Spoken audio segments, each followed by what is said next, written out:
Elden Ring is a difficult game, not only in challenging combat, but also in cryptic and unclear instructions and explanations. And despite it being more straightforward than its predecessors, it can still leave many things unclear. The difficulty of the gameplay, the unsurety of how certain mechanics work, and the high chance that a player might not even notice they are missing some vital aspect or mechanic can make things more frustrating than they need be. So this is a short guide on how to get a good grasp of the early game of Elden Ring. This won't be an exhaustive list of everything you can or should do, but it will be a straightforward guide about how to get a base weapon, learn some mechanics, and find some core items that will put you in a good place to explore the lands between without wanting to die, at least not as much. So the first fight is expected death, and the tutorial is straightforward, so we're ignoring them. Once we get into the world, step 1 is going to be getting our weapon, a curved greatsword called the Bloodhound Fang. It requires some strength and dexterity stats to properly wield, so choose a starting class like the Samurai or Warrior. First location is the Church of Ela, which is about as obvious as can be. Head there, light the bonfire, and say hi to the smithing table where you'll upgrade your weapon, and Kale, the merchant. And don't leave the church without touching the grace to activate it. Graces are your checkpoints and fast travel locations, so you always want to activate them. All the swirling light around them makes them hard to miss, so be on the lookout for that as you explore the world. Next, we want our steed, Torrent, because foot travel is slow. You receive Torrent after resting at the Gatefront Grace, which is up the road and to the left on the map. Head there, feel free to kill the mobs on the way if you want souls. You can sneak attack them by crouching up to their backs, but they're not too hard either way. Activate and rest at the Grace, and Melina will visit. Melina is the one who lets you level up at Grace sites. She'll give you a whistle to call Torrent, pop that in your pouch, and you're ready to ride. Now we'll be following the road east. On the way through the ruins, pick up the map on the pillar. These unlock more detail on your map screen, and they show up on the basic brown maps as small pillars. They're usually on or next to main roads, but they can be surprisingly easy to miss, especially if you're wandering around on the sides. There's another grace on the other side of the ruins, and then we can head off. When the road forks, go left, and you'll soon find a grace to the right. Activate and head southeast into the forest. There will be another pillar on your map, and you can find the East Limgrave map item. There's also a minor Erd tree nearby, which is basically just a really big tree, so it should be easy to find, and you can pick up some nice loot from that too. Southwest from the tree and south-southeast from the Grace, you'll find Mistwood Ruins, which has a big bear and a big wolf. You can hear the wolf howl on the north side of the ruins.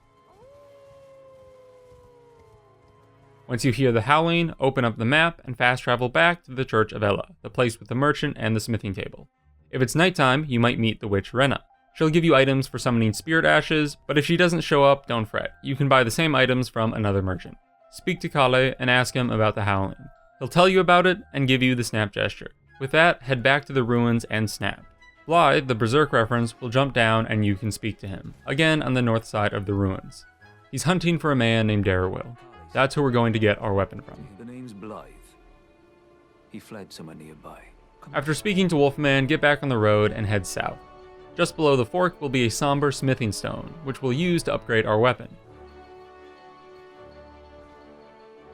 Keep heading south until you find the Agheel Lake South Grace. Just south of that is an Everjail, a zone that holds a boss fight in it.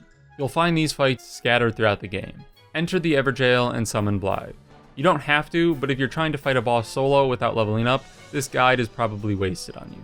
The fight shouldn't be too hard with Blythe if you let him take the aggro, just watch out for the quick dash attacks. Emerge from the Everjail victorious with your new sword, and you'll find Blythe present to give you a reward. Another somber smithing stone. Chances are you won't have stats to wield the Bloodhound Fang immediately, so put some of the runes you got into dexterity. If you two-hand the sword, you won't need to have the full strength requirement. Level 2 strength works just fine. Now, we'll head back once more to the Church of Ela. We want to upgrade the sword at the smithing table, but you might not have enough runes. The ruins are a decent farm, and there's a valuable item down the set of stairs, or if you continue up the road to the west, you'll find good enemies to farm too. Along the road, you'll find a golden seed to upgrade your healing flask, and a little Red Riding Hood who gives an ashen spirit. Keep going up, and you'll find a grace in a tunnel that sets you up for your first boss fight. Feel free to turn around and farm the enemies in the zone behind. Once you've gotten around 1500 extra souls, you can upgrade your sword to +2. And it will be hitting decently hard, especially with the Art of War left trigger slash. At this point, you can go fight the first real boss. Spoiler alert on the name, Margit the Fell Omen. You'll probably die a good bit, but you'll do decent damage, and Melina will visit again to tell you you're actually based and take you to visit the Round Table Hold, a key sanctuary and where you can find a merchant selling the Ashen Spirit Bell in the left wing. There's also a blacksmith here too. Though if you want some more wiggle room to die less in the boss fight, there are some flask upgrades we can get. Head back to the Aguila Lake South Grace and ride further south. There's another grace past the bridge, and then we're going to want to follow the road west until we get to the northwest tip of the peninsula. Head into the Church of Pilgrimage and find a sacred tear, which will increase the amount you are healed by your flask. And then keep heading south along the coastline till you come to the 4th Church of America, and find another sacred tear. Lastly, we want the Flask of Wondrous Physic, which you might have picked up if you explored north of the Wolf Boy.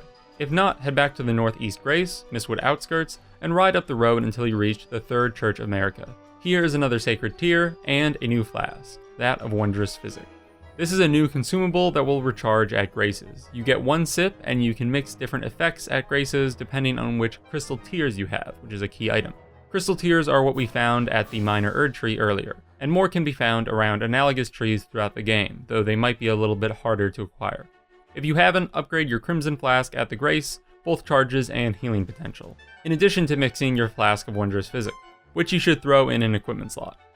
Now you have a strong weapon, which will scale well into the mid and late game with more upgrades, along with some buffed flasks, and maybe even an Ashen Spirit or two. You are well equipped and on decent footing for the Margit fight. You can of course level up your character some more, but this footage of me beating Margit is a samurai class that has only been leveled up twice, both going into dex points. The weapon art slash is very strong. Not only are you equipped for Margit in our journey here, which is pretty easily done within an hour of gameplay, we've come across a number of Elden Ring's important mechanics. Weapon upgrades, Everjails, NPC questlines and summoning, flask upgrades, minor Erd trees, and map expansions to name just a few. There are plenty more mechanics in Elden Ring, and you'll come across many, but not all of them in your first playthrough. But now you are prepared to a good degree. You do decent damage and can have a bit of flexibility in assigning your future skill points. And you have an understanding of some of the more vital game mechanics, like flasks and weapon upgrading. Now, all that's left to do is go explore, die, and be merry in the lands between.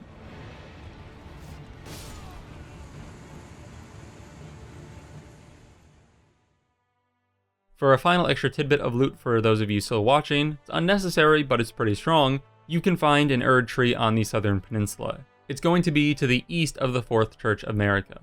At this Erd tree, you're going to find an Erd tree avatar, which is a boss that you're going to have to fight. These avatars are found at many of the minor Erd trees around the world of the lands between, but this avatar isn't too strong and it's a good way to learn some of the horseback mechanics and combat. If you defeat it, you'll be rewarded with another crystal tear. This one negates some degree of physical damage by giving you a bubble shield. It basically gives you a free hit where you won't take much damage. And that's all I have for a beginner's guide to the early game of Elden Ring. Hope you enjoyed the video, and if you want to see more Elden Ring content, both in guides and lore, be sure to stick around my channel.